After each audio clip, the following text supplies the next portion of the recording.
Shalom YDC! Welcome to another episode of RTT on the go. And ngayon, meron tayong tanong, no? Ang tanong natin, after everything ng mga nangyari, yung youth camp, no? Alam ko namang na-redeem tayong lahat. Ngayon naman, what's next? What's next in your spiritual life and your life in general? Ayun. So magtatanong tayo, few youths na makikita natin. So yeah, let's go! Let's go! Let's go! Ah!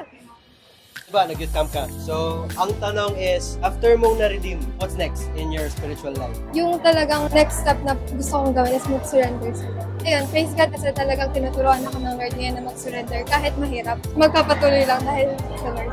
Alright, thank you! Thank you!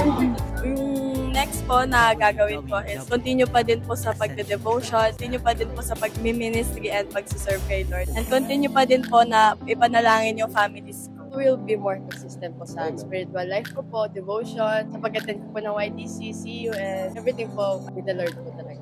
So, unahin ko po siya sa lahat. I believe yung next na ito is, ayun, isi-serve ko lang si Lord kung ano yung gusto niya paggawa sa akin. Kung ano gusto niya, yun yung gagawin ko. Alam ko naman na walang mahirap dahil kasama ko siya. To believe is to obey. Yan! Tama yan.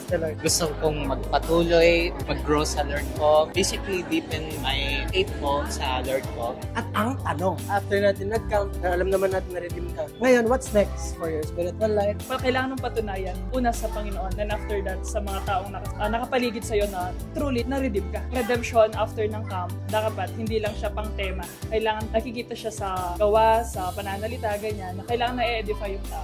The next is the change within myself. Tsaka mapapakita ko na rin na I'm fully redeemed. I'm not the past person that I was. Praise God na na-redeem ako, and thankfully for the camp. I was able to meet some friends, new people, and also some leaders. Kasi yung ngayon, yung pinaka-dinidil sa akin ng Lord is yung to pray unceasingly. And dapat din, pag nagpe-pray ako, dapat talaga yung puso mo nandun sa pananalangin. Pero although, dumadating naman talaga sa point na parang hindi mo ramdam yung mag-pray ganyan. Pero you have to push yourself. Mag-grow tayo kapag ginawa natin yung will ng Lord to pray. Ayun po, I'm trying na i-keep yung fire ko after the youth camp. Yung mga pagbabago na yun, magtutuloy-tuloy yun hanggang sa makilala ko lalo si Lord. After the youth camp, of course, I felt the fire and the hunger. And that pushed me to commit to the ministry po. Now po, I'm observing po in performing arts ministry.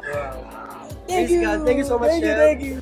And ayun, no, nalaman natin yung sagot ng ating mga campers sa tanong na what's next. And grabe, nakaka-bless. Marami, no, to grow deeper pa sa pananampalatayang nagkaroon sila no, after ng camp. Praise the Lord! Dami pa na tinawag din ng Lord na mag-minister. Grabe. Talagang sumagot sila sa Lord na, okay, ito ang tinawag ng Lord. Kayo naman, what's next for your spiritual life? Comment it down sa comment section below. Makikita nyo yan. Lagi nyo nakikita yung comment section na yan. And yan lang for today's video. God bless you, YDC.